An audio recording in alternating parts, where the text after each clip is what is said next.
Hey everybody, welcome back to Mike's Wooden Things and Stuff. I have been mounting my lathe on the end of my workbench, and it is too high. My workbench is 37 inches tall, and I'm all like crimped up like this when I'm working with it, and it's not good for my back, and it's probably teaching me bad technique. And I did some research on where you want your lathe to be placed, and it seems like, I can't show you, but you want to have your elbow like at your side at a 90-degree angle. It should be about the height of your elbow, should be about the spindle height. So I need to get my lathe down about 7 inches, I need it to be on something that's about 30-ish inches high. So I've designed a new cabinet to put my lathe on to replace this set of drawers that was my initial work cabinet, or my workbench for like, it came out of the back of a telecommunications van, like install van. And these cabinets have been in my life since before I started woodworking. And now they're just kind of a catch-all area / sharpening station / piles of things that I don't know where else to put. And so I'm going to replace that with a new cabinet to mount my lathe and make myself a lathe station, because I'm obviously getting much more into turning than I ever thought I would. So I've designed the cabinet, and I'll show you that design before we get started. But there's also an option number 2 that we'll talk about after I go through the design of the cabinet that I'm planning on building. And then we'll figure out which of those 2 options I end up doing based on ease and expense. So let's have a look at the design, and then we'll get making myself a lathe station. Yeah, I'll have a permanent place for my lathe to be set up, so I don't have to pull it out whenever I want to use it. That'll be cool. And it'll be not uncomfortable to use. All right. Okay, I've designed the thing so that I can efficiently get it out of 2 sheets of 3/4 inch plywood. This is what I've designed as my cut list. Everything's labeled. I'm going to draw this out on this to give you an idea of what's going on. So I'm going to make myself a little base that's 3 inches like this by 24 by 20-ish. No, 48, sorry. 48 by whatever. It's a 3-inch tall base that I'm going to put a 24 by 48 cabinet on. And it's built out of 2 sides. Bing, bing. Side, side. Double thick top for vibration reduction, and 2 dividers go like this, and then 6 drawer frame, we're calling them, and those go in like this.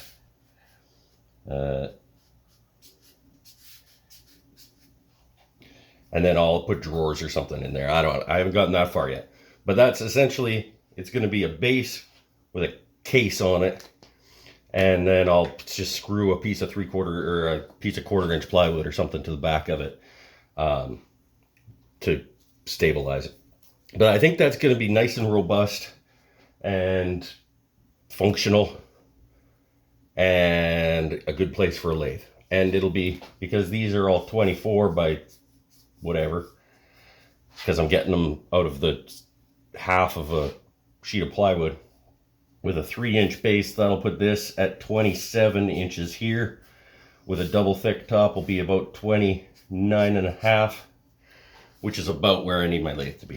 So let's have a look at option number 2, and then we'll decide what we're going to do. So option number 2, however, is the easy and cheap. Well, we don't know about easy. It's the far less expensive way to do this, because it just so happens that top drawer starts at about 28.5 inches, which is about where I want the top of my cabinet to start, isn't it? So I'm gonna take this thing. I'm gonna take these drawers out. I'm gonna have a look at what these cabinets are actually, what's going on with them, whether they have a back and a top and drawer dividers. And so I don't think they have drawer dividers. I think they're just empty shells.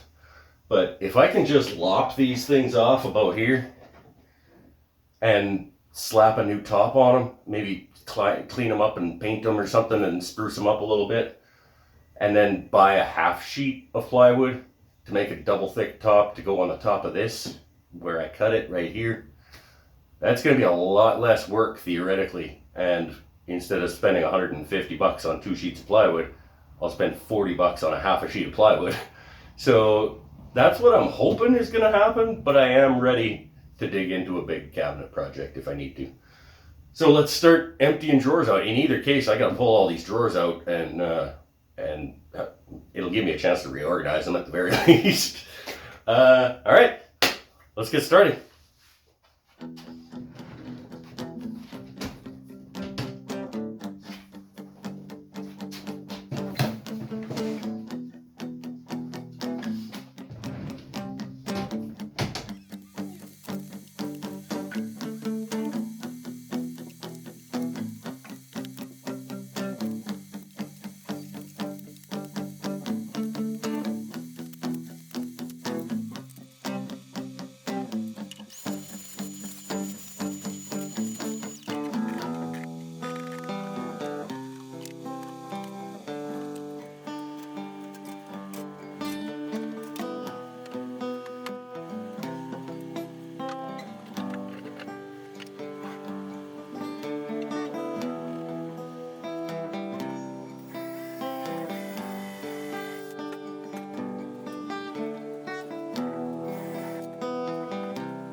All right, so that's the end of day one. We got the tops chopped off, got them all reinforced with our brackets, and those will also serve to attach the top from underneath once I get the top made. And I've selected the drawers that are going to be going back into it that have the most even spacing of all of the drawers. It's not perfect, but it's got the most even gaps, and it won't matter that much anyway because they're going to be black eventually. So tomorrow we're going to fill all these little holes that used to be like a latching mechanism for when it was a telecom service truck, and sand everything up and get it painted and make the top for it. And then probably day 3 we'll be attaching it back all together. So see you tomorrow.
And here we are at the end of day 2.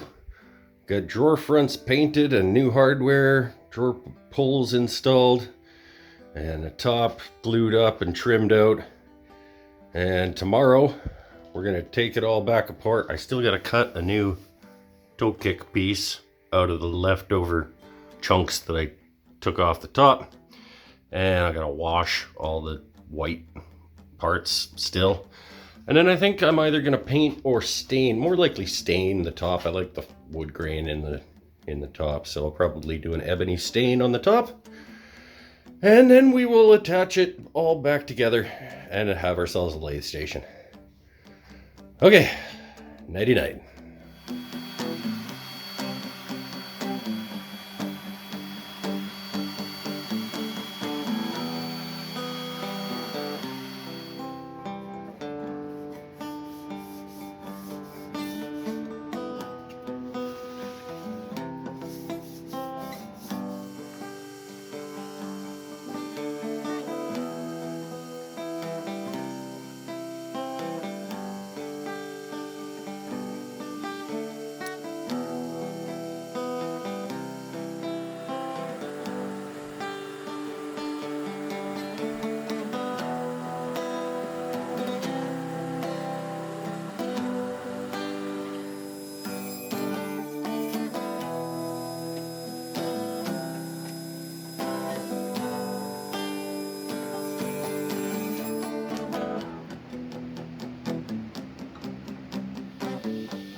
Well, there we go. I think it's a heck of an improvement for this this back corner of the shop.